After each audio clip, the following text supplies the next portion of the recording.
नमस्कार दोस्तों, स्वागत है आपका धर्म और इतिहास में। आज हम बात करेंगे पवित्र व्रत हरतालिका तीज 2025 की, जो इस बार 26 अगस्त मंगलवार को मनाई जाएगी। हरतालिका तीज हिंदू धर्म का एक पावन पर्व है। यह विशेष रूप से महिलाओं और सुहागिनों का त्योहार माना जाता है। इस दिन माता पार्वती ने भगवान शिव को पति के रूप में पाने के लिए कठोर तप किया था।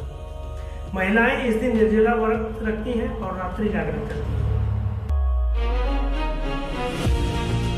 एक बार हिमालय में माता पार्वती का विवाह भगवान विष्णु से तय कर दिया, लेकिन माता पार्वती भगवान शिव को ही अपना पति के रूप में चाहती थी। अपनी सखी की सलाह पर माता पार्वती जंगल चली गई और वहां उन्होंने कठोर तपस्या की। अनंतता भगवान शिव प्रसन्न हुए और उन्होंने माता पार्वती को अपनी अर्धांगिनी के रूप में स्वीकार किया।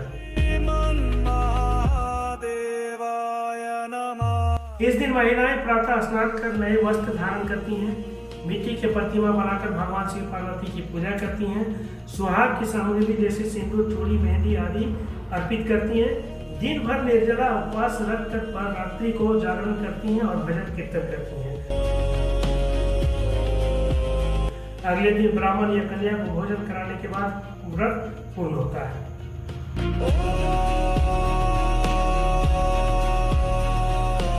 इस व्रत को करने से वैवाहिक जीवन सुखमय होता है, पति की लंबी उम्र और स्वास्थ्य की कामना पूरी होती है। अविवाहित कन्याएं अच्छे पति की प्राप्ति के लिए यह व्रत करती हैं। धार्मिक मान्यता है कि यह व्रत करने से सभी संकट दूर हो जाते हैं और जीवन में सुख समृद्धि आती है।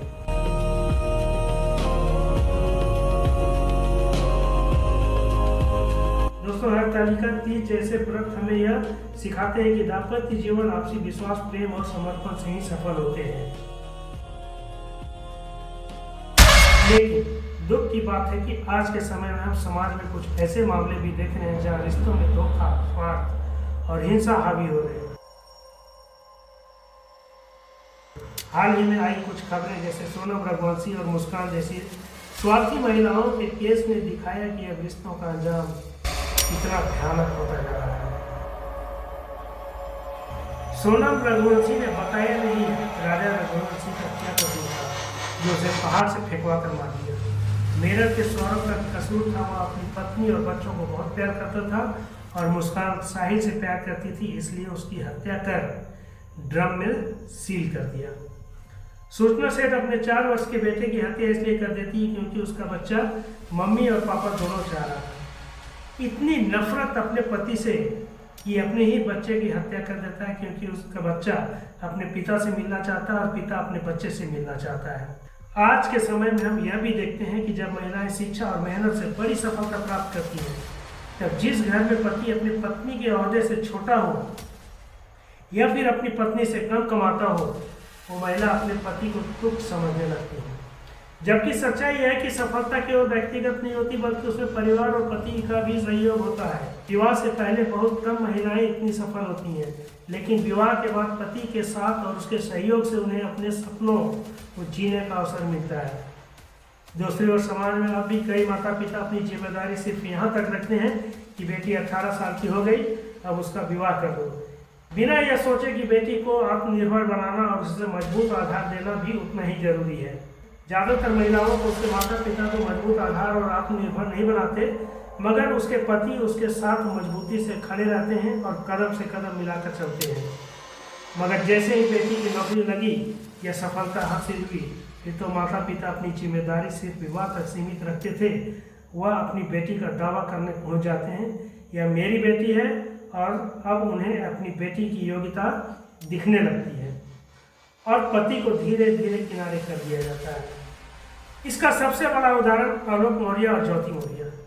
ज्योति मौर्य में योग्यता नहीं थी ऐसा नहीं है, मगर उसकी योग्यता को पहचाना किसने? उसकी योग्यता को पहचाना उसके पति ने। लेकिन जैसे ही वह सफल हुई, आलोक मौर्य चतुर्थ वर्गीय कर्मचारी घर रह गया।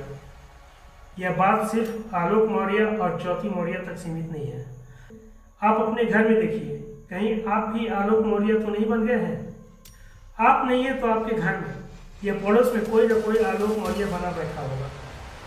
तो क्या आज हरतालिका तीज जैसे पर्व वास्तव में अपने महत्व को बचा कर रख सका है या फिर सिर्फ एक दिन का व्रत बनकर रह गया है?